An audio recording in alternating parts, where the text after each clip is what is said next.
ఇప్పుడు కూడా ఇలా స్టేజ్ మీద మాట్లాడలేదు, కానీ నాకు ఈరోజు మాట్లాడాలి అనిపించింది. నేను నాకు ముఖ్యంగా నేను ఈ జాబ్ కొట్టడానికి కానీ నాకు రాజసంలో ఎప్పుడు కలిసినా కూడా ఒక విషయం చెప్పేది, నువ్వు ఒక 2 సంవత్సరాలు అసలు ఇంటికి రాకుండా నువ్వు మంచిగా చదువుకుంటే అయిపోద్ది కదా, ఎందుకు ఎప్పుడు ఇంటికి రావద్దు నువ్వు గట్టిగా చెప్పేవాడు. ఎప్పుడు కలిసినా కూడా చెప్పేది.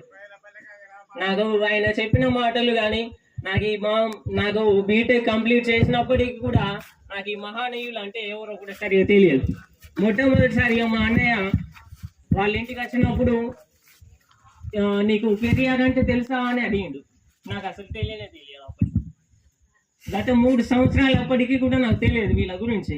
కానీ అన్నయ్య పరిచయం వల్ల వీళ్ళందరి గురించి కూడా తెలుసుకున్నాను, వీళ్ళ గురించి చదువుకోవడం మొదలుపెట్టినాను. వీళ్ళు పడ్డ కష్టాల ముందు నా కష్టం చాలా చిన్నది అనిపించింది. చదువుకునేటప్పుడు వీళ్ళు పడిన బాధలు, అంబేద్కర్ వాళ్ళ ఫ్యామిలీ మొత్తం కూడా వాళ్ళ పిల్లలు చనిపోతూ ఉంటే కూడా ఆ సావిత్రి రామబాయి అంబేద్కర్ వాళ్ళ పిల్లలు చనిపోయినా ఆమె పిడికలు ఆయన చదువుకుంటుంటే అమ్మ పిడికలేరు కూడా తను సంపాదించి కుటుంబ పోషణ కోసము ఆమె డబ్బు సంపాదించేది. అందులో నుంచి కూడా అంబేద్కర్ కు కొంత డబ్బు పంపించేది. అట్లా బుద్ధుడి గురించి మనమే కానీ ఎవరైనా కానీ లైఫ్ లో కనుక పాటిస్తే ఖచ్చితంగా సమాజ అభివృద్ధికి కృషి చేయొచ్చని నాకు అనిపించింది. బుద్ధి నుంచి అష్టాంగ మార్గం కానీ పంచశీల కానీ ఇప్పుడు ఇక్కడ ఉన్నటువంటి పెద్దలు చాలా చక్కగా చెప్పారు.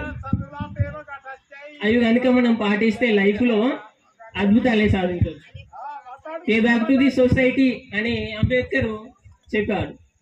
ఖచ్చితంగా చేయవచ్చు. వీళ్ళ గురించి కనుక మనం తెలుసుకుంటే ఈ జ్ఞాన జాతర అనేది ఖచ్చితంగా ఈ బోరంపల్లి గ్రామమే కాదు, అసలు తెలంగాణలోనే అద్భుతమైనటువంటి కార్యక్రమం ఇది. ఖచ్చితంగా ఇక్కడ ఉన్నటువంటి పిల్లలకే కానీ ప్రతి ఒక్కరికి కూడా ఇది స్ఫూర్తినిస్తుంది. అన్నయ్య ఈ జ్ఞాన జాతర కమిటీ కానీ ఈ బోరంపల్లి అసలు దీని కొరేగా జాతర ఎక్కడో మహారాష్ట్రలో జరిగేదాన్ని అక్కడ ఆంగ్లేయులతోటి యుద్ధం చేసి మహర్ సైనికులు విజయం సాధించిన ఆ సంఘటనకి ఆంగ్లేయులు స్తూపాన్ని నిర్మిస్తే అంబేద్కర్ వాళ్ళు గెలిచినటువంటి విజయాన్ని స్ఫూర్తి తీసుకొని అంబేద్కర్ చనిపోయే వరకు కూడా స్మరించుకుంటూ అక్కడ వాళ్లకు ఘన నివాళులు అర్పించేవారు. ఆ స్ఫూర్తిని ఈ బోరంపల్లిలో రాయసములు కానీ వాళ్ళ గ్రామస్తులు కానీ ఇక్కడ నిర్వహించడం అనేది హర్షణీయం, చాలా గొప్ప విషయం ఇది. ఈ స్ఫూర్తి ఈ చుట్టుపక్కల గ్రామాలకు కూడా ఆదర్శనీయం.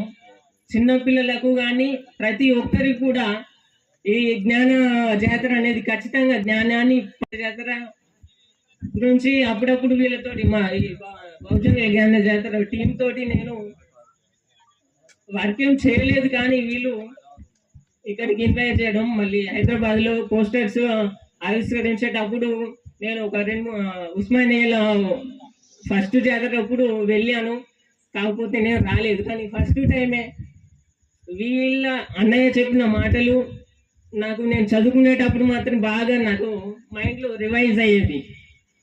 ఎప్పుడు కూడా వీళ్ళ గురించి చదువుకో అని చెప్పేసి అంటే నేను హైదరాబాద్లో బుక్ ఫెయిర్కి పోయి వీళ్ళ గురించి కొంచెం తెలుసుకోవడం, చదవడం మొదలు పెడితే హైదరాబాద్లో బుక్ ఫెయిర్కి వెళ్ళి 5,000 పుస్తకాలు ఒకేసారి కొనేసాను. చదువుకుంటున్నాను. వీలైనంత వరకు పిల్లలకు పుస్తక పఠనం అనేది ఖచ్చితంగా ఇవ్వాల్సిందే. పుస్తకమే మనకు జ్ఞాన మార్గం అనేది ఖచ్చితంగా ఇస్తుంది. ఆ పుస్తకాలను బాగా చదివే అంబేద్కర్ ప్రపంచ మేధావిగా ఆవిష్కరించారు. ఒక అసలు ఒక అస్పృశ్యత కులంలో జన్మించిన ఎలా పుట్టినాం అనేది కాదు, మంచిగా జీవించమా లేదా, సమాజ అభివృద్ధి కోసం మనం పాటుపడామా లేదా అనేది ఈ మహానీయులు వాళ్ళు అలా జీవించి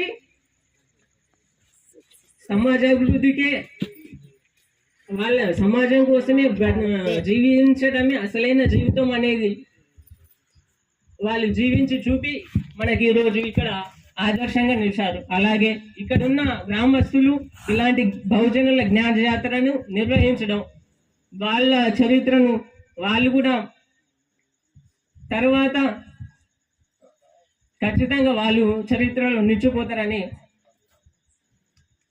ఈ బహుజనుల జ్ఞాన జాతరను జరుపుతున్నటువంటి అందరికీ గోరంపల్లి గ్రామస్తులకు, పెద్దవారికి నా కృతజ్ఞతలు, చిన్నవారికి